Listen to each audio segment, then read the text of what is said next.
Shalom, puji Tuhan. Senang sekali pada hari ini kembali bersama dengan kami dengan channel Satu Injil. Sebagai teks khotbah saya pada hari ini dalam kitab Kolose pasal 2 ayat 6 sampai 7 dikatakan, "Kamu telah menerima Kristus Yesus Tuhan kita, karena itu hendaklah hidupmu tetap di dalam Dia. Hendaklah kamu berakar di dalam Dia dan dibangun di atas Dia. Hendaklah kamu bertambah teguh dalam iman yang telah diajarkan kepadamu, dan hendaklah hatimu melimpah dengan syukur." Dari teks ini, maka saya akan berbicara tentang kewajiban orang Kristen saat menerima Kristus dalam hidupnya. Dalam Kamus Besar Bahasa Indonesia, kata kewajiban itu adalah sesuatu yang harus diwajibkan atau sesuatu yang harus dilaksanakan dan kemudian suatu keharusan. Misalnya kita mengambil contoh seorang sarjana. Untuk mendapatkan gelar sarjana itu dia harus membuat suatu karya penelitian untuk mendapatkan gelar tersebut. Dan itu merupakan suatu kewajiban yang harus dia lakukan. Kemudian bagaimana kewajiban anak terhadap orang tua? Dalam Efesus pasal 6 ayat 1 sampai 3 di situ dikatakan bahwa kewajiban anak terhadap orang tua, yang pertama dia harus taat. Kemudian dia harus hormat kepada orang tua, dan sebaliknya kewajiban orang tua terhadap anak itu harus menasehati atau memelihara anak itu supaya apa? Supaya bertumbuh kelak menjadi seorang yang dewasa.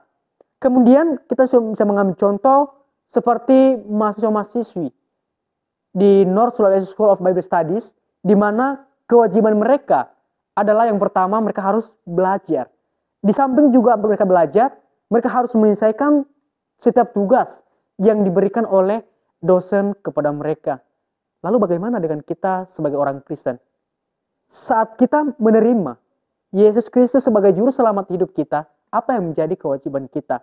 Maka dalam ayat ini ada 4 poin yang menjadi kewajiban saya dan saudara-saudara sekalian saat kita menerima Kristus dalam hidup kita. Yang pertama adalah hendaklah hidupmu di dalam Tuhan. Saudara, dalam ayat 6 di situ Rasul Paulus menasehati jemaat yang ada di Kolose supaya mereka hidup di dalam Kristus. Mengapa? Dalam ayat 6 dikatakan, sebab kamu telah menerima Kristus sebagai juru selamat hidupmu. Maka kewajiban jemaat yang ada di Kolose, mereka harus hidup di dalam Kristus. Lalu bagaimana dengan kita sebagai orang Kristen? Memang banyak orang Kristen yang sudah menerima Kristus dalam hidupnya, tapi masih mau hidup semau dia sendiri. Dia melakukan sesuatu menurut keinginan sendiri. Sehingga apa yang terjadi? Segala sesuatu yang dia lakukan itu akan bertentangan dengan pengajaran yang dia terima saat dia menjadi orang Kristen. Ingat, hidup tanpa Kristus itu adalah sia-sia. Supaya hidup kita bermakna, maka lakukanlah kewajiban kita sebagai orang Kristen, di mana hidup kita harus hidup di dalam Kristus. Di dalam bahasa Inggris dikatakan life Christ, hidup seperti Kristus, berperilaku seperti Kristus. Segala sesuatu yang kita lakukan dalam hidup ini, itu harus sesuai dengan apa yang dikehendaki oleh Tuhan di dalam kehidupan kita. Yang kedua, yang menjadi kewajiban saya dan saudara-saudara sekalian adalah hendaklah hidupmu berakar di dalam Kristus. Dalam ayat 7a dikatakan bahwa kita harus hidup, dan di samping hidup juga kita harus berakar di dalam Kristus. Dalam ayat ini Rasul Paulus menasihati jemaat yang ada di Kolose supaya mereka berakar di dalam Kristus. Mengapa? Kalau jemaat yang ada di Kolose tidak berakar di dalam Kristus, maka ada kemungkinan bahwa mereka akan berubah, baik itu dalam sikap mereka maupun di dalam pengajaran-pengajaran yang telah mereka terima dari Rasul Paulus. Saudara, kita tahu bahwa tujuan penulisan kitab Kolose adalah yang pertama untuk memberantas pengajaran-pengajaran palsu yang tersebar di jemaat Kolose pada saat itu. Kemudian tujuan yang kedua adalah untuk membuktikan bahwa bagaimana sifat sebenarnya orang yang hidup di dalam Kristus. Jadi tugas Rasul Paulus dalam ayat ini mengingatkan jemaat yang ada di Kolose supaya mereka berakar di dalam Kristus. Akar bagi tanaman adalah sangat bermanfaat, di mana akar juga membuat tanaman semakin kokoh. Sekalipun angin menerjang pohon itu tetap berdiri kokoh. Karena apa? Karena ada akar yang menahan dia. Dan kemudian akar juga berguna untuk membuat tanaman itu semakin berkembang. Di samping dia berkembang, dia juga berbuah. Orang Kristen yang tidak berakar di dalam Kristus akan mudah diombang-ambingkan oleh berbagai pengajaran-pengajaran yang tentunya itu bertentangan dengan apa yang dikatakan oleh Alkitab sendiri. Kemudian yang menjadi kewajiban saya dan saudara-saudara dalam ayat ini adalah yang ketiga, hendaklah kamu bertambah teguh dalam iman.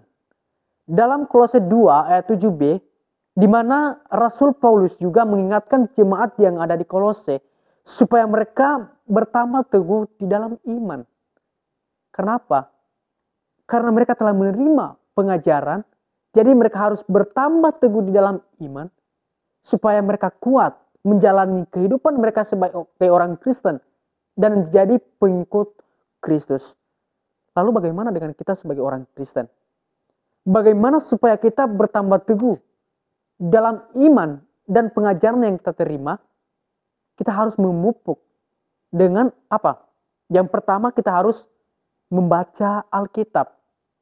Di samping kita membaca Alkitab, kita juga harus mendengarkan firman Tuhan dan kemudian menjadi pelaku firman Tuhan. Supaya apa? Supaya kita bertambah teguh di dalam iman. Yang keempat adalah hendaklah hatimu melimpah dengan syukur. Dalam Kolose 2 ayat 7, di mana Paulus menasihati jemaat yang ada di Kolose, apapun yang mereka hadapi, persoalan apapun yang menimpa mereka dalam setiap kehidupan mereka, mereka harus bersyukur. Kenapa? Orang yang bersyukur itu akan mampu melewati berbagai persoalan yang menimpa kehidupannya. Bagaimana dengan kita sebagai orang Kristen? Paulus ingatkan kita bahwa hendaklah hatimu melimpah dengan syukur. Memang perjalanan hidup ini bukanlah perkara yang mudah. Ada banyak persoalan yang kita hadapi, tetapi kita harus tetap mengucap syukur. Dalam Tesalonika pasal 5 ayat 18, di situ dikatakan, mengucap syukurlah dalam segala hal, sebab itulah yang dikehendaki Allah di dalam Kristus Yesus bagi kamu. Dan pada akhirnya, yang menjadi kewajiban saya dan saudara sekalian adalah yang pertama, hendaklah hidupmu tetap di dalam Kristus. Yang kedua, hendaklah hidupmu berakar di dalam Kristus. Yang ketiga, hendaklah kamu bertambah teguh di dalam iman. Dan yang keempat, hendaklah hatimu melimpah dengan syukur. Demikianlah firman Tuhan pada hari ini. Biarlah firman ini menjadi kekuatan, motivasi, dan inspirasi dalam menjalani kehidupan kita setiap hari. Terima kasih, Tuhan Yesus memberkati.